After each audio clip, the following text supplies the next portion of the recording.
Show ஆரம்பித்த உடனே ராடியோடைய general manager என்ன சொல்கிறாருன்னா, இன்றைக்கி ஹெவிவெயிட் சாம்பியன்ஷிப்பை செத் ராலின்ஸ் வந்து வெக்கேட் பண்ணிட்டாரு. ஸோ அந்த ஹெவிவெயிட் சாம்பியன்ஷிப் வந்து ஒரு பேட்டில் ராயல் மூலியமாக ஒரு கண்டெண்டரை தேர்ந்தெடுத்து அவர் சிஎம் பாங்கு கூட சாட்டர்டே நைட் மெயின் கூட மோதுவாருன்னு சொல்கிறாரு. அதே நேரத்தில் பிரான் பிரேக்கர், பிரான்சன் ரீட், பால் ஹேமன் 3 பேருமே கார்லேருந்து இறங்கி வராங்க. பிரான் பிரேக்கர் வரும்போதே ஹெவிவெயிட் சாம்பியன்ஷிப்பை தன்னுடைய தோளில் சுமந்துட்டு வராரு. ஏன்னா அடுத்த சாம்பியன் தான் அப்படிங்கிற எண்ணம் பிரேக்கருக்கு வந்துருச்சு. அது நட்டையிலேருந்து உடையிலேருந்து எல்லாத்துலேயும் நமக்கு தெரியுது.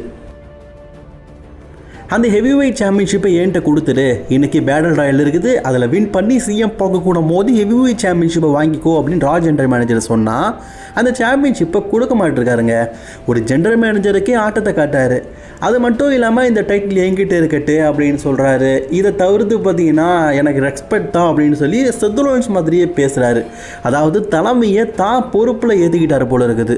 பால் ஹேமன் தான் பார்த்தீங்கன்னா சரி இந்த டைட்டிலை கொடுத்துரு, இது ரூல்ஸ் அப்படின்னு சொல்லும்போது டைட்டிலை ஜெனரல் மேனேஜர்கிட்ட கொடுக்க மாட்டாராம், பால் ஹேமன்கிட்ட கொடுப்பாராம். பால் ஹேமன் தான் ஜெனரல் மேனேஜர்கிட்ட கொடுப்பாராம். எவ்வளோ வம்பு தும்பு பார்த்தீங்களா, எவ்வளோ கொழுப்பு பார்த்தீங்களா. சரி அதுக்கப்புறமா கொடுத்தாச்சு. இப்போ பால் ஹேமன் எக்ஸ்பிளைன் பண்ணுறாரு எதனால் நாங்கள் செத் ராலின்ஸ் அட்டாக் பண்ணோம். இதை பற்றி நம்ம காலையிலே ரெஸ்லிங் கிங் 2ல் ஒரு வீடியோ போட்டுட்டோம், எக்ஸ்பிளைன் பண்ணிட்டோம். அதனால் சின்னதாக மட்டும் சொல்லிடுறேன். செத் ராலின்ஸ் இன்ஜுரி இருந்ததை என்கிட்ட மறைச்சிட்டான். செத் ராலின்ஸ் வந்து ஒரு ஃபேக்கான நபராக மறந்துட்டான். அண்ட் பிரான் பிரேக்கருக்கு எல்லாமே தெரிஞ்சிருச்சு. அதனால தான் செத் ராலின்ஸை அட்டாக் பண்ணான். செத் ராலின்ஸ் மெடிக்கலி கியூர் இல்லை, அவனால் நீண்ட நாட்கள் வர முடியாது, ஹெவிவெயிட் சாம்பியன்ஷிப்பை வெக்கேட் பண்ணிட்டான். இந்த மாதிரியெல்லாம் பால் ஹேமன் பேசிட்டாரு. அது மட்டும் இல்லாமல் இன்றைக்கான பேட்டில் ராயலில் பிரான் பிரேக்கர் தான் வெற்றி பெற போகிறான். அதுக்கு ஹெல்ப்ஃபுல்லாக பிரான்சன் ரீட் இருக்க போகிறாரு அப்படிங்கிற மாதிரி பால் ஹேமன் பேசியிருக்காரு. ஃபுல் வீடியோ நீங்கள் தெரிஞ்சுக்கணுன்னா வீடியோ பார்த்து முடிச்சதுக்கப்புறமா ரெஸ்லிங் கிங் 2ல் பாருங்கள். அவர் இன்னும் டீட்டெயில் நிறைய விஷயங்கள் பேசினார். அதை அதில் நீங்கள் தெரிஞ்சுக்குவீங்க. மற்றும் இதை தொடர்ந்து இன்றைக்கான மேட்ச் கார்டை பற்றி பார்க்கலாம். இன்றைக்கி உமன்ஸ் இன்டர் கான்டினென்டல் சாம்பியன்ஷிப் இருக்குது. உமன்ஸ் ஹெவிவெயிட் சாம்பியனான ஸ்டெஃபனி வார்க்கர் ரெக்ஸனே கூட ஒரு மேட்ச் விளையாட போகிறாங்க. அண்ட் டபிள்யூபிள்யூடைய டாக் டீம் டைட்டில் மேட்ச் இருக்குது, இன்டர் கான்டினென்டல் சாம்பியன்ஷிப் மேட்ச் இருக்குதுன்னு சொல்லிட்டு இன்றைக்கி ராவே ஒரு பிஸியான ராவாக நடக்க போகுது. அண்ட் அதே மாதிரி பேக் ஸ்டேஜில் ஜட்ஜ்மெண்ட்டையே காட்டுறாங்க. ஃபின் பேலர் கோவத்தில் ஒரு வார்த்தை சொல்கிறாருங்க, என்ன தெரியுமா, நீ எதுக்காக எங்களுடைய டைட்டில் டிஃபெண்டிங்கை பற்றி நீ பேசுகிற, சாம்பியன் நாங்கள் தானே பேசணும், நீ எதுக்கு பேசுன, ஸ்டைல் மற்றும் டிராகன்லி 2 பேருமே சேர்ந்து டாக் டீம் டைட்டிலுக்காக மோத போகிறாங்க, அது ஒன்றால் தான் சொல்கிறாங்க. அதுக்கு இன்டர் கான்டினென்டல் சாம்பியனான டாமினிக் என்ன சொல்கிறாருன்னா, நான் உங்கள் ரேஜினை விட அதிகமான ரேஜின் டாக் டீம் சாம்பியனாக இருக்கேன், நீங்கள் 104 நாளாக சாம்பியனாக இருக்கீங்க, ஒரே ஒரு கதை உங்கள் டாக் டீம் சாம்பியன்ஷிப்பை டிஃபெண்ட் பண்ணிக்கிங்க. இந்த 104 நாளில் நான் 7 தடவை என்னுடைய இன்டர் கான்டினென்டல் சாம்பியன்ஷிப்பை டிஃபெண்ட் பண்ணிட்டேன், நீங்கள் இன்றைக்கி டிஃபெண்ட் பண்ணால் என்ன குறைச்சல்னு கேட்குறாரு. வாஸ்தவமான கேள்வி தாங்க. ஏன்னா டாக் டீம் சாம்பியன்ஷிப் இந்த ஜட்ஜ்மெண்ட் ரேட்டை போனாலே டிஃபனே பண்ண மாட்டேங்காங்க. அதுலேயும் ஃபின் பேலர் டிஃபனே பண்ண மாட்டேங்காரு. கிட்டத்தட்ட இப்போ தான் செகண்ட் டைமே ஒரு டாக் டீம் சாம்பியன்ஷிப்பை டிஃபெண்ட் பண்ணுறாராம். ஆனால் இந்த 107 நாளில் இவர் வந்து 7 தடவை தன்னோட இன்டர் கான்டினென்டல் சாம்பியன்ஷிப்பை டிஃபெண்ட் பண்ணிட்டாராம். அதான் ஒருக்கா டிஃபெண்ட் பண்ணுங்க அப்படின்னு சொல்லிட்டு கோத்து விட்டேன் அப்படிங்கிற மாதிரி சொல்கிறாரு. ஸோ இது எல்லாத்தையுமே பார்த்துக்கிட்டு இருந்த ரக்ஸனை பார்த்தீங்கன்னா, நீ இப்படி பேசியிருக்கக்கூடாது, தப்பு, நம்ம டீமுக்குள்ளே பிரச்சனை இருக்குது, அப்படிலாம் வரக்கூடாது அப்படின்னு பேசிகிட்டு இருக்காங்க. அண்ட் அதே மாதிரி ரெக்ஸனைக்கு இன்றைக்கி ஒரு மேட்ச் இருக்குது, அதை நீ ஃபோக்கஸ் பண்ணு அப்படிங்கிற மாதிரி ராட்ரிகஸ் அவங்களுக்கு அட்வைஸ் பண்ணுறாங்க.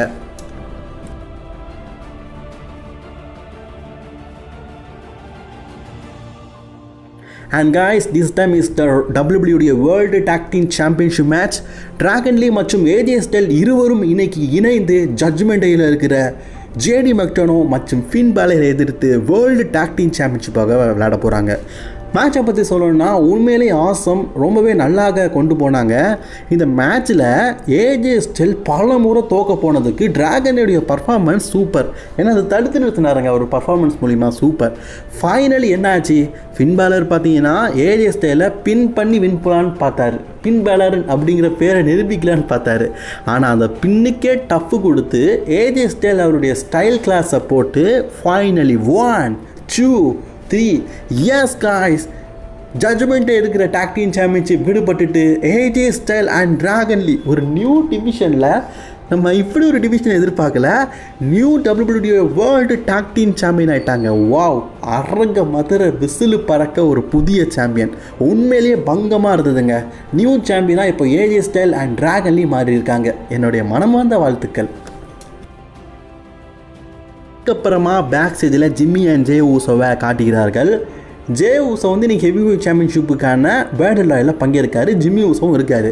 ரோமன் ரைன்ஸை பற்றி பேசும்போது ஜிம்மி ஊசோ அண்ணன் என்ன சொல்கிறாருன்னா, என்னை பார்ப்பா, இன்றைக்கி ரோமன்லாம் பேட்டில் ராயலில் பங்கேற்க போகிறது இல்லை, நீ ரோமனை பற்றிலாம் பேசாத, உன் செல்ஃபை பாரு, நான் என் செல்ஃபை பார்க்குறேன், நான் நம்பர் 1 கண்டெண்டர் சாம்பியன் ஆகிறேன்னு சொல்லிட்டு ஜிம்மி அண்ணன் சொல்கிறாரு.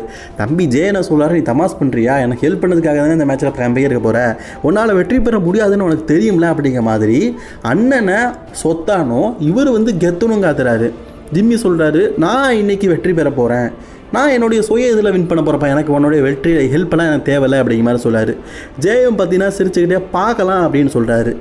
அதாவது எல்லா இடத்துலையும் இப்படி தாங்க. அண்ணன் தம்பி இருந்தாங்கன்னா சின்ன வயசில் அண்ணங்காரன் தம்பி மண்டையில் கொட்டுவான், வளர்ந்ததுக்கப்புறமா தம்பி அண்ணங்காரனுடைய மண்டையில் கொட்டுவான். அது எல்லா இடத்துலையும் நடக்கிறது, இங்கேயும் நடக்குது. அண்ட் இன்றைக்கி பார்த்தீங்கன்னா மெயின் ஈவெண்ட் பேட்டில் ராயல். இதில் ஏஜே ஸ்டைல் இருக்கார், டிராகன்ல இருக்கிறாரு, அண்ட் ஷேமஸ் இருக்கார், பிரான் பிரேக்கன், பான்சன், Jimmy Uso, Jey Uso, Penta, War Raiders, Rusev, Judgment இருக்கிற Finn Balor, JD McDonagh, Akira Tozawa, Otis மற்றும் டாமினிக் மிஸ்டரியோ, இவங்கெல்லாம் பார்த்தீங்கன்னா இந்த மேட்ச்சில் இருக்கிறாங்க. இன்னும் பல பேர் இருக்கிறாங்க. சரி, இப்போதும் இன்டர் கான்டினென்டல் சாம்பியன்ஷிப், மென்ஸுக்கான இன்டர் கான்டினென்டல் சாம்பியன்ஷிப் நடக்க போது. டாமினிக் மிஸ்டரியோ அவருடைய இன்டர் கான்டினென்டல் சாம்பியன்ஷிப்பை ரூசேவுக்கு எதிராக எதிர்கொள்ள போகிறாரு. ரீஸ்லிங் இண்டஸ்ட்ரியிலேயே ட்ரிபிள்யூடைய சாம்பியன்ஷிப்பை டபிள்யூபிள்யூவில் வின் பண்ண முதல் ஆள் Dominik Mysterio. And Dominik Mysterio டபிள்யூபிள்யூவில் இன்டர் கான்டினென்டல் சாம்பியன்ஷிப்பை வச்சுக்கிட்டு அதே மாதிரி ட்ரிபிள்யூட மெகா சாம்பியன்ஷிப் வச்சிருக்காரு, அதுவும் ஃபஸ்ட் டைம். ஸோ அதை பற்றி பெருமையாக பார்த்தீங்கன்னா மக்கள் மத்தியில் சொல்லிட்டு இருக்காரு. அண்ட் ரூசேவும் வராரு. ரூசேவோட இன்டர்வியூ எனக்கு ரொம்பவே பிடிக்குங்க. அப்படியே 2 கண்ணு தெரிய அப்படியே நம்ம இருட்டில் பூனையோட கண்ணை பார்க்குற மாதிரி இருக்கும். சரி, இந்த மேட்ச்சில் என்னாச்சுன்னு கேட்டிங்கன்னா, டாமினிக் மிஸ்டரியோ வந்து ரூசேவை பீட் பண்ணி வின் பண்ணிட்டாரு. அது எப்படிப்பா அப்படின்னு கேட்டிங்கன்னா நான் உங்களுக்கு சொல்கிறேன். இந்த மேட்ச்சில் டாமினிக் மிஸ்டரியோ வழக்கம் போல் பார்த்தீங்கன்னா இந்த சீட்டிங் அப்படிங்கிறத பண்ணுறதுக்கு முயற்சி பண்ணியிருப்பார். எப்படி, இந்த ரிங் சைடு போயிட்டு அவரோட டைட்டில் எடுத்துகிட்டு போவார். அப்போது அந்த இடத்துல பெண்டா வந்து மதிப்பார், உன் மேட்சை பாரு, உன் டைட்டில் தூக்கிட்டுலாம் ஓடாது அப்படின்னு சொல்லிட்டு. ஸோ பெண்டா கிட்ட பேசிகிட்டு இருக்கும்போது ரூசேவ் வந்து டாமினிக்கை தள்ளி விடுவார். அந்த தள்ளல் வந்து பெண்டா மேலே விழுந்துட்டு, ஸோ இப்போது ரூசேவ் வந்து பெண்டாவை மறைமுகமாக அட்டாக் பண்ண அப்படிங்கிற மாதிரி ஆகிட்டுல. ஸோ பெண்டா கோத்தில் இருக்கார். நோட் பண்ணிக்கோங்க. இந்த கேப்பில் ரிங் சைடில் படுத்துட்டு இருக்கார்ல, அங்கே இருக்கிற அந்த சுத்தியல் பெல் அடிப்போம்ல, அதை தூக்கி சொறி விட்டுருக்கிறாரு. ஸோ அடிக்க போகும்போது ரூசேவ் அதை பிடுங்கிட்டார். ரூசேவ் பிடுங்கி டாமினிக் அடிக்க போகும்போது ரெஃப்ரி இதெல்லாம் தப்பு, இதெல்லாம் சீட்டிங் சொல்லிட்டு அந்த சுத்தியில் எடுத்து தூர போடுறதுக்கு முயற்சி பண்ணுறாரு. அப்படி தூர போடும்போது டாமினிக் மிஸ்டர் என்ன தெரியாது பண்ணுறாரு, ரெஃப்ரி அந்த பக்கம் திரும்பி இருக்கிறாரா சுத்தியில் கீழே போடுறதுக்கு, கரெக்டாக ரூசேவோடைய மெயின் பாண்டிலேயே ஒரு அடி, ஒரே சவுட்டு. எஸ், அவர் க்ளோஸ் ஆகிட்டார். அதுக்கப்புறமா அவரோட ஃபினிஷரை போட்டு ரொம்பவே க்ளீனாக டாமினிக் மிஸ்டரியோ ரூசேவை 2வது முறையாக, ஏன்னா இதுக்கு முன்னாடி ஒரு பீட் பண்ணியிருக்கார் சீட்டிங் பண்ணி, இன்றைக்கும் சீட்டிங் பண்ணி டாமினிக் மிஸ்டரியோ வின் பண்ணிட்டார். இப்படி தான் டாமினிக் மிஸ்டரியோ இன்றைக்கி இன்டர்கான்டினென்டல் சாம்பியன்ஷிப்பை ரீட்டைன் பண்ணார். ரீட்டைன் பண்ணிட்டு போகும்போது அப்படியே சோகத்தில் இருக்கார். ஆனால் அந்த நேரத்தில் பெண்டா வந்து ரூசேவை அட்டாக் பண்ணுறாரு. காரணம் என்ன, கீழே ஆக்சிடெண்ட் அடித்தார்ல, அந்த ஆக்சிடெண்ட்டுக்கு பழி வாங்கிறதுக்காக பெண்டா ரூசேவை அட்டாக் பண்ணியிருக்காரு. ரூசேவ் பாவம்பா. சரி, டாமினிக் மிஸ்டரியோ இப்போ கிளியர் ஆகிட்டார். அப்படியே ஜான்சனாக பக்கம் போனால் நல்லா தான் இருக்கும். அண்ட் பேக் ஸ்டேஜில் பார்த்தீங்கன்னா மேட்ச் திருப்பி இன்றைக்கி விமன்ஸுக்கான இன்டர்கான்டினென்டல் சாம்பியன்ஷிப்புக்காக பெகிலி சேர்த்து மோத போகிறாங்க. ஸோ தான் டீம் மெம்பர்ஸான ஓட்டிஸ் மற்றும் அகிரா தொசாவா. ஓட்டிஸோடைய 2 மண்டையில் என்னங்க நிறைய பொறாண்டி இருக்குது, ஓட்டிஸ் ஆனழகன் ஆகிட்டிங்களா? சரி, ஓகே. ஸோ இன்றைக்கி உமன்ஸ் இன்டர்கான்டினென்டல் சாம்பியன்ஷிப் இருக்குது, அதில் இன்றைக்கி கண்டிப்பாக வெற்றி பெறணும் அப்படின்னு சொல்லிட்டு கொஞ்சம் மோட்டிவேஷன் தான் டீம் மெம்பர்ஸ் பண்ணிகிட்டு இருக்காங்க. அதுக்கப்புறமா பார்த்தீங்கன்னா இந்த ஆடியன்ஸோடைய மிட் சைடில் ஒரு டேபிளை போட்டு கமெண்ட்ரி டேபிள் மாதிரி வந்து இன்டர்வியூ இருப்பாங்கள்ல, அங்கே கிரேசன் வாலர் மற்றும் கோஃபி கிங்ஸ்டன் 2 பேரும் வராங்க. கிரேசன் வாலர் என்ன சொல்கிறாருன்னா, ஆஸ்டின் திரிக்கு இன்ஜுரி ஆகிட்டு நாங்கள் டாக்டின் டீலுக்காக மோதலாம் நினச்சோம், அது நடக்கலை. பட் ஆனால் நாங்கள் 2 பேரும் சேர்ந்து கூடிய சீக்கிரம் மோத போகிறோம். அது மட்டும் இல்லாமல் கோஃபி கிங்ஸ்டன் நீங்கள் பேட்டில் ராயலில் வெற்றி பெற்று வேர்ல்டு சாம்பியன் ஆக போகிறோம் அப்படிங்கிற மாதிரி சொல்கிறாங்க. சரி, ஓகே, வெயிட் பண்ணி பார்ப்போம். லிலியா கிரேசியாக்க தான் இன்றைக்கி கமெண்ட்ரி பண்ணதுக்கு வந்திருக்காங்க போல இருக்குது. சரி, ஓகே. சரி, இப்போது women's intercontinental championship match நடக்க போகுது. பெக்கி லிஞ்ச் வெர்சஸ் மேக்ஸ் ட்ரூபி. ஆக்சுவலி இந்த மேட்ச் வந்து 2-3 தடவை நடந்திருக்குது. போன வாரத்துக்கு முந்தின வாரம் பெக்கி லிச்சை கவுண்டர் முறையில் வின் பண்ணதுனால எனக்கு உமன்ஸ் இன்டர் கான்டினென்டல் சாம்பியன்ஷிப் வாய்ப்பு கிடச்சிருக்குது. மேக்ஸ் டியூபியோட இது ஒரு லைஃப் டைம் அச்சீவ்மெண்ட்னே சொல்லலாம். இந்த மேட்ச் உண்மையிலேயே பார்த்தீங்கன்னா சூப்பராக கொண்டு போகிறாங்க. ஆல்ரெடி பெக்கி லிச் பார்த்தீங்கன்னா தான் ஹஸ்பண்டை விஷன் டீம் துரோகம் பண்ணதுனால கடுப்பில் இருந்தாங்கல்ல, அதனால் தன்னுடைய உமன்ஸ் இன்டர் கான்டினென்டல் சாம்பியன்ஷிப்பை வச்சு மேக்ஸ் டியூபி அட்டாக் பண்ணி இந்த மேட்சை டிஸ்குவாலிஃபையில் முடிச்சுட்டாங்க. ஸோ டிஸ்குவாலிஃபையில் இன்றைக்கி மேக்ஸ் டியூபி மீண்டும் பெக்கி லிச்சை பீட் பண்ணிட்டாங்க. பட் ஆனால் என்ன பிரயோஜனம், பெக்கி லிச் தான் டைட்டில் வச்சு அடிச்சதுனால டிஸ்குவாலிஃபைல முடிஞ்சிருச்சு. ஸ்டில் சாம்பியனா இப்போ பெக்கி லிச் தான் இருக்கிறாங்க. கோபம் விருத்தி முகத்தில் தெரியுது, தான் ஹஸ்பண்டுக்கு துரோகம் பண்ண விஷன் டீமை எப்படியாவது பழி வாங்கணும்னு. ஸோ அதுக்கப்புறமா ரியா ரிப்ளை பார்த்தீங்கன்னா thank you Japan, still love you அப்படின்னு ஒரு மெசேஜ் போட்டிருக்காங்க. பிகாஸ் அவங்க மூக்கு உடஞ்சிருச்சு ஜப்பான் டூரில். ஆனால் இதெல்லாம் ஆக்சிடென்ட் தான், பட் இருந்தாலும் பார்த்தீங்கன்னா நான் ஸ்டில் ஜப்பானை லவ் பண்ணுறேன்னு சொல்லியிருக்கிறாங்க. அவங்களால இன்றைக்கி மண்டே நைட் ராக்கு வர முடியல, அதுக்கு காரணம் அவங்களுக்கு மூக்கு உடஞ்சிருக்கு தான். ஸோ அதுக்கப்புறமா பார்த்தீங்கன்னா ஸ்டெஃபினி வார்க்கருக்கும் ரெக்ஸைனைக்குமான அந்த மேட்ச் நடக்க போகிறது. அதுக்கு முன்னாடி பேக் ஸ்டேஜில் ஒரு முக்கியமான ஒரு செக்மெண்ட் நடந்திருக்குது. ரா ஜென்ரல் மேனேஜரான ஆடம் பிஎஸ் பால் ஹேமனை பார்த்து இன்றைக்கி பிரான் பிரேக்கர் அண்ட் பிரான்சன் ரீட் 2 பேருமே நான் அஃபிஷியலி அந்த பேர்டல் ராயிலிருந்து தூக்குறேன், இது ட்ரிபிள் ஹெச்சோட மேனேஜ்மெண்ட்லேருந்து சொல்லியிருக்கிறாங்க. நல்லா ஜோக் பண்ணுறீங்கன்னு சொன்னால் இது ஜோக் இல்லை, இது அஃபிஷியல். ஏன்னா ஷோவோட ஸ்டார்டிங்லேயே ஹெவி வெயிட் சாம்பியன்ஷிப்பை கொடுத்துரு அப்படின்னு சொல்லும்போது கொடுக்காம ஆட்டம் காணிட்டார்ல நம்ம பிரான் பிரேக்கர். ஸோ அதுக்காக பழிக்கு பழி வாங்கிட்டார். ஸோ இந்த மேனேஜ்மெண்ட்டே இப்படி தான் அப்படின்னு சொல்லிட்டு பால் ஹேமன் திட்டிட்டு போகிறாரு. ஸோ இன்றைக்கி பிரான் பிரேக்கருக்கு அந்த வாய்ப்பு கிடைக்கல. அப்போ அந்த இடத்துக்கு பெக்கி லிச் வராங்க.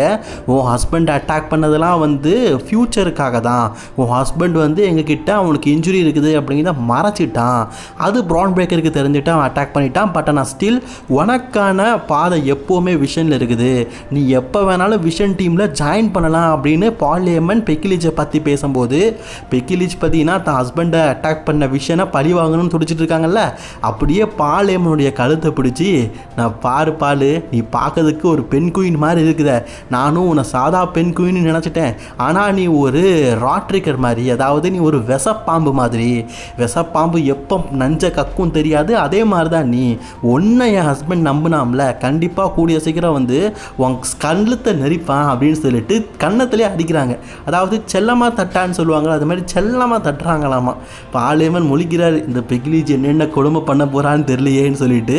ஷோ விஷன் டீமில் இருந்து பெக்கி லிச்சும் அஃபிஷியலி ரிமூவ் ஆகிட்டாங்க, ஜாயின் பண்ண மாட்டேன் அப்படின்னு சொல்லிட்டு போயிட்டாங்க. And officially world heavyweight சாம்பியன்ஷிப்புக்கான அந்த பேடல் ராயல் இன்ற வாரம் மண்டே நைட்டால் நடக்க போகுது. அண்ட் அதே மாதிரி காய்ஸ் நீங்கள் மறந்துடாதீங்க, இப்போ நம்ம ரெக்ஸைனைக்கும் ஸ்டெஃபினி வார்க்கருக்குமான அந்த மேட்சை பார்க்கலாம். ஏன்னா அந்த மேட்சை நான் ஸ்டார்டிங்கில் சொன்னேன், மறந்துருப்பீங்கன்னு நினச்சேன். சரி, இந்த மேட்ச்சில் என்னாச்சும் கேட்டிங்கன்னா ஸ்டெஃபினி வார்க்கர் ரொம்பவே க்ளீனாக இந்த மேட்ச்சில் வெற்றி பெற்றுட்டாங்க. வெற்றி பெற்றதுக்கு அப்புறமா ராட்ரிகஸ் இவங்களை அட்டாக் பண்ணும்போது காப்பாற்றுறதுக்காக அந்த இடத்துக்கு நிக்கி பெல்லா வராங்க. Yes, Nikki Bella is return ஆகி ஸ்டெஃபினி வால்கரை காப்பாற்றிருக்கிறாங்க. காப்பாற்றுறது மட்டும் இல்லாமல் 2 பேரும் கெட்டி பிடிச்சி எமோஷ்னலி ஒரு மூமெண்ட் பண்ணியிருக்கிறாங்க. நிக்கி பெல்லா ஒரு சில வாரங்களாக நம்ம ரா பிராண்டில் பார்க்காம இருந்தோம், இப்போ மீண்டும் வந்திருக்கிறாங்க. மேபி டைட்டிலுடைய பாதை நோக்கி அடுத்ததாக மீண்டும் செல்வார்கள் அப்படின்னு எதிர்பார்க்கலாம். அதன் அடுத்தபடியாக லைரா வெல்கரியா பார்த்தீங்கன்னா இப்போ பெய்லி கூட இருக்கிறது அன்ஹாப்பியாக தான் இருக்கிறாங்களாம். இந்த டீம் எனக்கு பிடிக்கல அப்படின்னு பேசிகிட்டு இருக்கும்போதே அங்கே இடத்துக்கு பெய்லி வந்துட்டாங்க. என்னப்பா என்ன பிரச்சனைன்னு கேட்கும்போது நம்ம டீமாக இருக்குது, எனக்கு பிடிச்சிருக்குது அப்படிங்கிறத ஆடம் பிஎஸ்ட்டை சொல்லிகிட்டு இருந்தேன் அப்படின்னு சொல்லிட்டு பேச்சை அப்படியே மழுப்பிட்டாங்க. ஆனால் நல்லாவே தெரியுது பெய்லிக்கு ஏதோ ஒரு பிரச்சனை இருக்குதுன்னு. எந்த பிரச்சனைனாலும் பரவாயில்லப்பா, நம்ம டீமாக இருந்து சால்வ் பண்ணலாம் அப்படின்னு சொல்லிட்டு போகிறாங்க. ஸோ பெய்லி அந்நியன் மாதிரி இருக்காங்க, திடீர்னு சிரிக்கிறாங்க, திடீர்னு முறைக்கிறாங்க. ஸோ லைரா வெல்கரியாக்கு 2 கட்ட நிலைமையில் மாட்டிக்கிட்டாங்க. இப்போ பால் ஹேமன் பிரான் பிரேக்கரை பார்த்து பேசுறதுக்கு போகிறாரு. இந்த மாதிரி ரா ஜென்ரல் மேனேஜர் உனக்கு சொன்னது தெரியுமில்லன்னு. ஆமாம், நான் டிவியில் பார்த்தேன். ஸோ என்ன அஃபிஷியலி பேடர் லாயர்லேருந்து தூக்கிட்டாங்கல்ல, இருக்கட்டு அப்படின்னு சொல்லும்போது பால் ஹேமன் ஒரு வார்த்தை சொல்கிறாருங்க பிரான்சன் ரீடை பார்த்து. நான் பார்ப்பா, இதே நிலைமை ப்ராக் லெஸ்னருக்கு 2022 ஏற்பட்டுச்சு, அப்போவும் இதே மாதிரி தான். ப்ராக் லெஸ்னருக்கு ஒரு நிலைமை ஏற்பட்டுச்சு. அவன் அடுத்த 4வது மாதமே ராக்கிட்ட இருந்து டைட்டில் வின் பண்ணான். இதே மாதிரி ரோமனுக்கு ஏற்பட்டுச்சு, இதே மாதிரி செத்ரோன்ஸ்க்கு ஏற்பட்டுச்சு, சிஎம் பாங்க் ஏற்பட்டுச்சு. அவங்கள மாதிரி நீயும் ஃப்யூச்சரில் வருவே, அதாவது அவங்கள போல் நீயும் ஒரு future of the company. So இப்போ டைட்டில் கிடைக்கலன்னு நினைக்காத, ஃப்யூச்சர் சாம்பியன் நீ தான் அப்படிங்கிற மாதிரி பால் ஹெய்மன் ஒரு தெம்பூட்டும் விதமாக பிரான் பிரேக்கரை பார்த்து சொல்கிறாரு. பேக் ஸ்டேஜில் பார்த்தீங்கன்னா நிக்கி பெல்லா தான் டீம் மெம்பரை காப்பாற்றுறதுக்காக வந்திருக்கிறாங்க. இதுக்கு முன்னாடி அவங்க டேக் டீமெல்லாம் ஒரு மேட்ச் விளையாடி இருக்கிறாங்க. ஸோ அதனால் இன்றைக்கி ஸ்டெஃபனி வாக்கரை காப்பாற்றினதை பற்றி நிக்கி பெல்லா பேசிகிட்டு இருக்கும்போது ஸ்டெஃபனி வாக்கர் சொல்கிறாங்க, உனக்கு என்ன வேணும் அப்படிங்கிறது, நான் மீண்டும் என்னை ப்ரூவ் பண்ணணும், எனக்கு இந்த டைட்டில் தான் வேணும் அப்படிங்கிற மாதிரி நிக்கி பெல்லா சொல்கிறாங்க. ஸோ அதை பார்க்கலாம் அப்படின்னு ஸ்டெஃபனி வாக்கரும் சொல்லிட்டு போயிருக்கிறாங்க. ஸோ கூடிய சீக்கிரம் நிக்கி பெல்லாக்கும் ஸ்டெஃபனி வாக்கலுக்கும் ஒரு ஸ்டோரி எதிர்பார்க்கலாம் போல இருக்குது. நம்ம இப்போ மெயின் ஈவெண்ட்டுக்கு வந்துட்டோம். பேட்டில் ராயல் வெற்றி பெறவங்களுக்கு வேர்ல்டு ஹெவி வெயிட் சாம்பியன்ஷிப்பான வாய்ப்பு. சிஎம் பாங்கை எதிர்த்து சாட்டர்டே நைட் மெயின் ஈவெண்ட்டில் மோதுவாங்க. இதில் நியூ டே, ஷேமஸு, நான் ஆல்ரெடி சொல்லிட்டோம்ல யாரெல்லாம் பங்கேற்கான்னு, அந்த போஸ்டரில் இருக்கிற எல்லாருமே பங்கேற்கிறாங்க. இந்த மேட்ச்சில் யார் வெற்றி பெற்று ஏன் கூட மோத போகிறா அப்படிங்கிறத பார்க்கறதுக்காக சிஎம் பாங்கும் வெயிட் பண்ணுறாரு. அண்ட் சிஎம் பாங்கும் வந்துட்டார். சிஎம் பாங் கமெண்ட்ரி டேபிள் பக்கத்தில் உட்காந்து யார் வெற்றி பெறா அப்படிங்கிறத பார்க்கலான்னு சொல்லிட்டு உட்காந்துருக்காரு. இதில் கிட்டத்தட்ட எனக்கு தெரிஞ்சு ஒரு 16லேருந்து 17 ரெஸ்லர்ஸ் பங்கெடுத்திருப்பாங்க. ஸோ இதில் நம்ம மெயினாக பார்க்க வேண்டியது ஜிம்மி அண்ட் ஜே உசோ, எல்ஏ நைட், கடைசியாக டாமினிக். இதில் மற்றவங்கெல்லாம் எலிமினேட் ஆகிட்டாங்க. இதில் எல்ஏ நைட் ஜே ஊசோவை எலிமினேட் பண்ணதுக்கு முயற்சி பண்ணும்போது வெளியே போயிட்டார். அந்த நேரத்தில் ஜிம்மி ஊசோ தான் அதை தடுத்து நிறுத்தி ஜேயை ரிங்குக்குள்ளே தூக்கி போட்டிருப்பார். ஸோ தான் பிரதர் எலிமினேட் ஆகிறத ஜிம்மி ஊசோ தடுத்திருப்பார். ஆனால் இதே மாதிரி எல்ஏ நைட்டும் ஜிம்மி ஊசோவும் சண்டை போட்டுட்ருப்பாங்கல்ல, அப்போ ஜே ஊசோ கொஞ்சம் கூட யோசிக்காமல் தான் பிரதரையே பார்த்தீங்கன்னா தள்ளி விட்டார். பிரதரையும் தள்ளி விட்டார், எல்ஏ நைட்டையும் தள்ளி விட்டார். So Jimmy Uso Jey Uso மேலே அந்த இறக்கத்தை காட்டுறாரு. ஜே ஊசோ ஜிம்மி ஊசோ மேலே, அண்ணன் மேலே இறக்கத்தை காட்ட மாட்டேக்காரு. இப்போ கடைசியாக இருந்த டாமினிக் மிஸ்டரியவும் எலிமினேட் பண்ணி இந்த மேட்ச்சில் ஜே ஊசோ வின் பண்ணிட்டாரு. ஜிம்மி ஊசோ ஏக்கத்தோடு பார்க்குறாரு. ஸோ அவர் சொன்ன மாதிரியே நான் ஹெவி வெயிட் மெட்டீரியல் இல்லையா அப்படிங்கிற ஏக்கம் ஜிம்மி ஊசோட மனசில் இருக்குது. ஸோ ஃபைனலி ஜிம்மி ஊசோ தோற்று போயிட்டார். ஜே ஊசோ வின் பண்ணிட்டாருனால ஜே ஊசோவும் சிஎம் பாங்கும் அப்படியே ஒருத்தருக்கு ஒருத்தர் ஃபேஸ் டு ஃபேஸ் பார்க்குறாங்க. பட் ஆனால் ஜிம்மி ஊசோ தோற்றது தாங்க கொஞ்சம் வருத்தமாக இருக்குது. இன்றைக்கி ரிவ்யூ கொஞ்சம் லேட் ஆகிடுச்சு, மன்னிச்சுக்கோங்க. வீடியோ பிடிச்சிங்கன்னா லைக், ஷேர், கமெண்ட் பண்ணிக்கோங்க. தொடர்ந்து வீடியோ பார்க்க சேனலை சப்ஸ்கிரைப் பண்ணிக்கோங்க.